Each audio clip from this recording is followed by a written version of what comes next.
दोस्तों, आप सभी का इंग्लिश चैनल में एक बार ज़ोरदार स्वागत है। जैसा कि मैं हमेशा कहता हूं कि इस चैनल में सभी की ज़रूरतों का ध्यान रखा जाता है and that is why I have again made a video on level 2 sentences.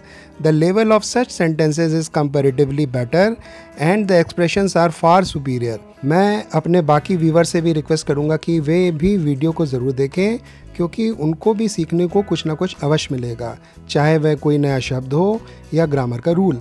Grammar के रूल्स तो सभी के लिए एक ही होते हैं।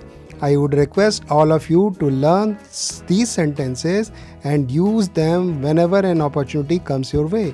आइए अब शुरू करते हैं और आज का पहला वाक्य ये रहा। ईश्वर आपकी मनोकामनाएं पूरी करे। May God fulfil your wishes. May God fulfil your wishes. इस प्रकार के वाक्य जिनमें अंत में एक्सक्लेमेटरी साइन लगा हो और भविष्य की विश की जाए, हम मे का प्रयोग करते हैं। फुलफिल यानी पूरी करना, विशेज़ यानी मनोकामनाएं। अब मैं अनजान होने का बहाना नहीं कर सकता। Now I can not feign ignorance. Now I can not feign ignorance. Feign यानी बहाना करना, इग्नोरेंस यानी अनजान होने का या अज्ञानता का। सोचना क्या, अब जो भी होगा देखा जाएगा। What to ponder over now? Whatever happens will be faced. What to ponder over now? Whatever happens will be faced. सोचने के लिए हम ponder का प्रयोग करते हैं। इसके बाद preposition over का प्रयोग होता है। क्या ये अच्छा होगा कि मैं आपको आपकी औकात याद दिलाऊं? Would it please you if I remind you of your current status? Would it please you if I remind you of your current status? Please का अर्थ यहाँ अच्छा लगने से है। रिमाइंड यानी याद दिलाना। औकात के लिए यहाँ करंट स्टेटस का प्रयोग हुआ है। वे हमारे बीच के तनाव को भांप गए। They seem to sense the friction between us. They seemed to sense the friction between us. भांप जाने के लिए सेंस का प्रयोग होता है। फ्रिक्शन यानी तनाव। अक्सर लोग अपने बीच के तनाव को छुपा नहीं पाते हैं और दूसरे उसे महसूस कर लेते हैं। अब क्या खिला खिला कर मार डालोगे? Would you take my life away by feeding me without a break? Would you take my life away by feeding me without a break? ये सेंटेंस हम तब बोलते हैं जब कई लोग मेहमान नवाजी में मेहमानों को हद से अधिक खिला देते हैं। टेक समवन्स लाइफ अवे यानी जान लेना।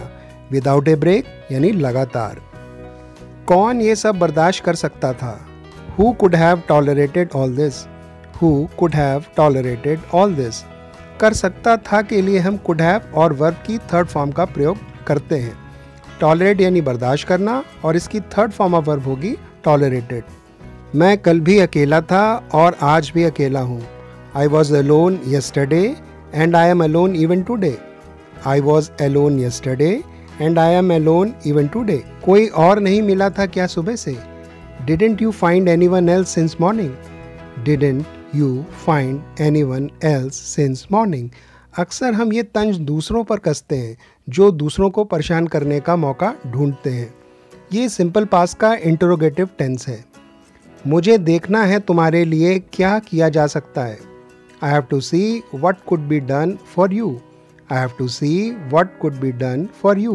ये वाक्य हम तब बोलते हैं जब हम दूसरों को उनके लिए कुछ बेहतर करने का आश्वासन देते हैं। मैंने काफ़ी सुना है आपके बारे में।